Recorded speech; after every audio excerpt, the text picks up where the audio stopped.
આવજો એમને પણ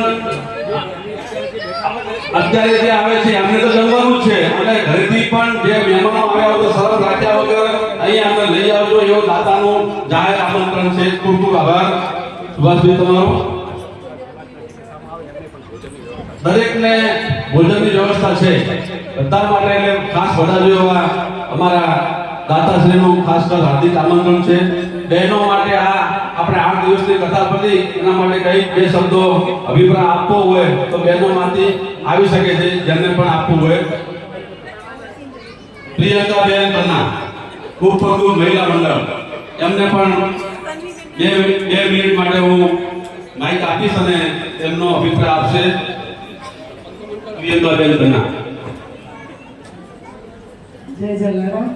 જોકે હવે કહેવામાં તો કંઈ બાકી નથી રહ્યું, બધાએ બહુ બધું સરસ કર્યું છે, પણ છતાં હું કહું છું કે આવી કથા જો દર વર્ષે જેમ સુનિલભાઈએ કીધું એમ ખરેખર એ શબ્દ બહુ સારા છે કે 3 વર્ષ પછી અધિક માસ આવે, આના મહારાજ આવે, આને જગ્યા નહીં પણ હવે જે આપણી નવી વાડી બનવાની છે ત્યાં આપણી કથા થાય આનાથી 4 ગણી આપણી પબ્લિક આવે, એમાં બારબર સમાજના બહારના પણ મહેમાનો આવે અને આપણી કથા બહુ સુંદર થાય એવા બસ આશીર્વાદ માંગુ છું. બસ ખૂબ ખૂબ ધન્યવાદ બેન. એક વાત કરી અમને કે આમાં આ મહારાજ આવે જો પહેલી વાત કહ્યું સંજોગ અને સમયની વાત છે. પારકર સમાજ હર આ દિવસોમાં શ્રીમદ ભાગવત કથા, રામકથા કે ધર્મનું કોઈ પણ આયોજન કરે, મહારાજમાં લાભેશભાઈ આવે કે બીજા આવે, સમાજ ધર્મનો કાર્ય કરે એ બહુ મોટી વાત છે. લાભેશભાઈ કરે એ મોટી વાત નથી. સમાજ ધર્મના પંથ ઉપર, ધર્મના રાહ ઉપર અને દાતાઓ થકી ઉજળો બની ભગવાનના ચરણોમાં સમાજને અને બાળકોને શિક્ષણ આપે અને એને સમર્પિત કરે એ જ મોટી વાત છે. હું આવું કે બીજું કોઈ આવે એ મહત્વનું નથી, ધર્મનું કાર્ય થાય એ મહત્વનું છે. ખૂબ ખૂબ આભાર પ્રિયંકાબેન તમારો. આપણે નવી વાડીની જગ્યા લીધી છે એમાં આપણે આવતા 3 વર્ષ પછી કથા કરીએ તો બધાએ સહકાર આપજો ખુલ્લા દિલથી, તો આપણે એ પણ ભવન ધીરા થઈ જશે અને આપણે ત્યાં 3 વર્ષ પછી ત્યાં મળીશું એવી ભાગવત ભગવાનને આપણે પ્રાર્થના કરીએ. હવે હું આપણા દાતાઓ જે 9 દિવસના યજમાન છે દરેક યજમાન નમ્ર કે એમના પિતૃઓ સામે આવીને આપણે આરતી ઉતારવાની છે અને હું વિનંતી કરીશ ડોક્ટર પ્રવીણભાઈને, ચિરાગભાઈ ગેલા સાહેબ, બાબુલાલભાઈ હાલાણી, ચતુરલાલ પાભાની ટીમ જે પણ આવી છે એ પહેલા પોથીની આરતી ઉતારશે અને જે આપણા યજમાન છે હવે 9 દિવસના એમના પિતૃ આગળ આવી જશે અને આપણે આરતીની તૈયારી કરીએ. ખાસ એક બીજી સૂચના કે જ્યાં સુધી વ્યાસપીઠ ઉપરથી શાસ્ત્રીય પ્રસ્થાન ના કરે ત્યાં સુધી આપણે હોલની બહાર કોઈ જશું નહીં, મહેરબાની કરીને. ને જ્યારે શાસ્ત્રીજી પ્રસ્થાન કરતા હોય ત્યારે એમના માટે આપણે જગ્યા કરશું, વચ્ચે રસ્તો ચાલી કરી નાખશું ને જ્યાં સુધી પોતે પ્રસ્થાન ન કરે ત્યાં સુધી કોઈ બહાર ન જવું. આપણે એક ખાસ તમને વિનંતી છે બે હાથ જોડીને આનું પાલન કરજો. ફોટો તમારે લઈ લેજો. ભગવાન કી જય. આરતી ચાલુ થાય એની પહેલા ગૌ સન્માન આહવાન અભિયાન એના માટેની એક ઝુંબેશ છે અને એના ફોર્મમાં સૌ સહી કરવા માટે આને ટેબલ ઉપર કાઉન્ટર ગોઠવ્યું છે. ત્યાં હર એક વ્યક્તિ ગૌ સેવાના અભ્યર્થી બની અને ત્યાં જઈ અને સહી કરીને પછી નીકળે એ જ પ્રાર્થના છે.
આરતી ભાગવત ભગવાનની થાય આરતી રામચંદ્ર ભગવાનની થાય આરતી વિશાળગઢમાં થાય આરતી જલારામ બાપાની થાય આરતી ઘર પરિવારમાં થાય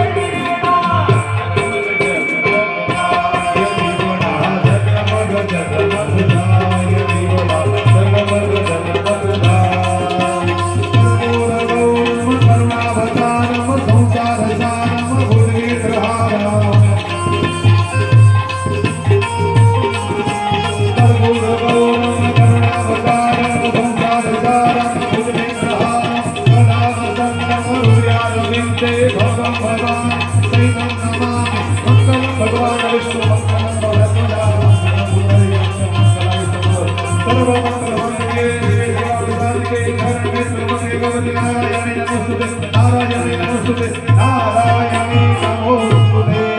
बोलिए कृष्ण कन्हैया लाल की जय रामचंद्र भगवान की जय गुरु धर्म की जय हो अधर्म का नाश हो प्राणियों में सद्भावना हो विश्व का कल्याण हो गौ माता की जय हो गंगा महारानी की जय हो यमुना रानी की जय हो गौ हत्या बंद हो सनातन धर्म की जय हो शंकराचार्य भगवान की जय हो व्यास नारायण भगवान की जय हो देव जी महाराज की जय हो भारत खंड हो पार्वती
શાસ્ત્રીજી આપણા વચનની પ્રસ્તાવ કરી રહ્યા છે.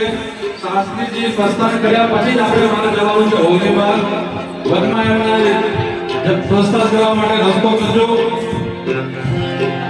બોલો કૃષ્ણ કનૈયા લાલ કી જય.